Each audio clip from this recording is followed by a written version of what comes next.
kati gojja kumbuuza nti lwaki teyakoze return naye ffe tuba tubifunanga wino oba tumuleke bagiyita namwatulira.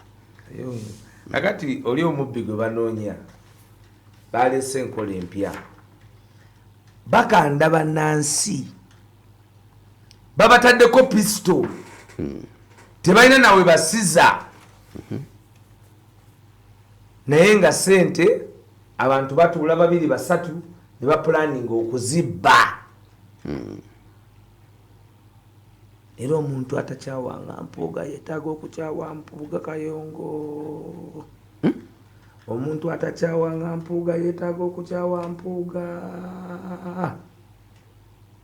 Omuntu yenna atakyawanga mpuuga si bino bya kitala nti oba yali asasuddwa kutemula Kyagulanyi, si nti oba yali asasuddwa kukola ki, naye omuntu atakyawa mpuuga ng'oli Munnayuganda, ng'oli musuubuzi, oli mwana wa ssomero, oli muzadde, oli munnansi obonaabona, ifirisi simanyi biki nga tokyawanga mpuuga, olina okuba n'ekikyamu ku mutwe. Lwaki wayiswa? Tola nti ze namusonyiwa ku byakato. Naye mpuuga buli bw'oyongera okumanya byakoze ensi eno mu paalamenti awo amayuga gakuyungula ne gaginegani. Bw'oba tokyawanga mpuuga Kayongo wulira ebbaluwa eno. Ebbaluwa eno eva mu office of the government chief whip. Wa office ya nampula wa government. Invitation for regional workshop for NRM parliamentary regional whips local councils leadership in Eastern region. Bwe tumala okukwata oli omufera Tamongo ne banne banoonya kati engeri gye babba ssente z'omuwa omusolo basooka kusindika Mpuuga Nambole nti basasule baasi $2.25 billion ez'okupakinga mu ttaka ly'e Nambole. Baasi ya Pioneer eyo gye boogerako ya Rugunda Rukikaire ne Sam Kuteesa. Wano mu kutandika okukola eyo baasi bayimiriza abantu abali bainvestinze ssente mu transport system. Bwe bamala okuinvestinga ssente zaali ziteereddwa mu transport system eyo ne bagoba abantu ku taxi mu kwekalakasa okwaliwo ne bateekawo baasi nti ziyambeko abantu. Essente zaleeta baasi ezo zonna over $40 million. Ssente ezo zaali za gavumenti ya Uganda ye yateekayo omusingo. Kakati Mwami Mpuuga akwatagana mu lugezigezi lwabwe lwe balina olw'okubba bannansi okubaavuwaza mu musolo guno gwe bakaayanira ogwa ifirisi basala amagezi nga n'Omunnayuganda bamwongeddeko ssente ku mafuta awo takaayana kubanga ye yateekateeka oluseke olunyagululira eri waggulu mu komishoni gye bagobamu zaake. Kuba bamala ogoba zaake bateekateeka enseke kati gwe wulira gwe muwa omusolo gwe bateekako ifirisi ow'ekifuba. The office of government chief whip nti office ya chief whip wa government through parliament olwo bagenda ku ssente za parliament olwo bagenda ku ssente za ki the parliament of Uganda has organized the regional workshop for NRM parliamentary regional whips. Omusomo NRM parliamentary regional whips bali bameka? Sibamanyi bali bameka. NRM parliamentary regional whips bali bameka and selected local council leadership in Eastern region under the theme the role of regional whips in monitoring government programs. Bano bali muteeka ki? Bw'oba tokyawanga Mpuuga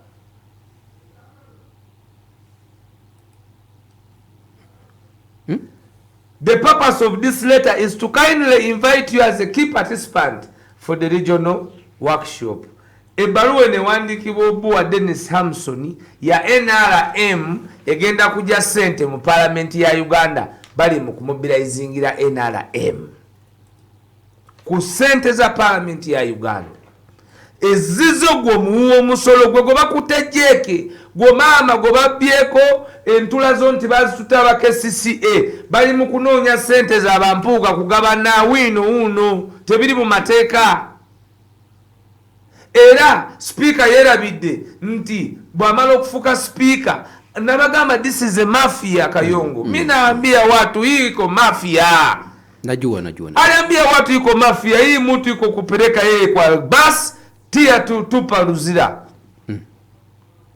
mafia tu kati ali kuse oluvannyuma lw'omukwatira eri bwe bati bajowera amukutte squeeze bulungi kakati asala oluwenda asaliikiriza bayisa ne bampuuga sente zino ez'okugabana kati zino mpuuga baziyisiza opposition kujjako Museveni oba NRM kwenyweza lindako nkubuuza era mu eyo workshop etegekebwa waliwo sente zayise ate nkugambye ziyise mu palamenti baagala kutwala obuwumbi nga 3 baagala kutwala obuwumbi nga 3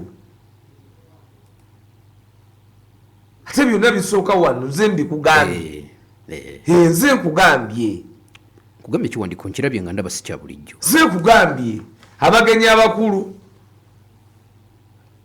local government is local government. Yes.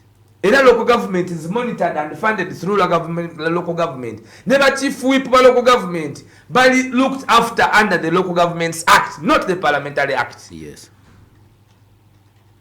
Never atula mu lukiiko era bamwami Mpuuga ne bayisa zino sente bazigabane 30 billion. 30 billion. Obuwumbi 30 eri akayanidde ku baasi obuwumbi 2 mu meka mu butaano wanaze ku buwumbi ameka 3. Honorable Adolf Mesije Clerk to Parliament kati agenze ku bya regional mobilization bali mu kumobilizinga bye ba mobilizinga kubanga bakoze buli kimu okujjawo amawulire ga musu ga political mezaya gabalemye wama mutwalibu baluwa basa ya fagitwale kuba kati mbamanyi bayinza n'okuba kati baagala kuginonya document munalumu kanayo ja nakwagana mutwalibu twala document gitwale document esooke abaana muleka amale genda kakati bali eyo guba tujja agiresi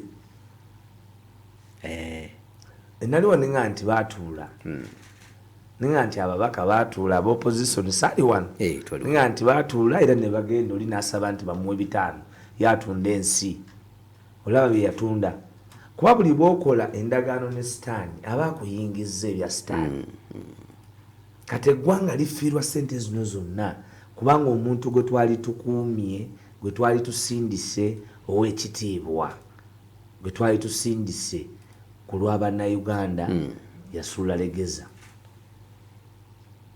kakati twabagamba nti oli mafia oli mubbi kati saawa zino sitaliiko biri nti webamulengerera wonna bamutaddeko envumbo era njagala kwebaza His Excellency Robert Kyagulanyi Ssentamu kuba bino palamenti ya Bungereza yayogedde nti ffe oluvannyuma lw'okutuula mu lukiiko n'omukulembeze Bannayuganda gwe baalonda mutusonyiwe tutegedde bingi tinaye ate mu bitwewuunyisizza ye supiika okudduka n'amabaati supiika tebamuvunaana musango gwonna Munnayuganda mpuliriza teri kimuvunaanya ate mu puroguramu eno ebuzayo eddakiika 4 emboozi bwe ngitandika naye lwaki emboozi eno ngitandike yaleeta obuzibu era ninawo ekibuuzo kinabadde waliwo omulimu ninawo ekibuuzo kinabadde Speaker adduka e Bungereza atuula mu mulimu owulira ayita akawumbi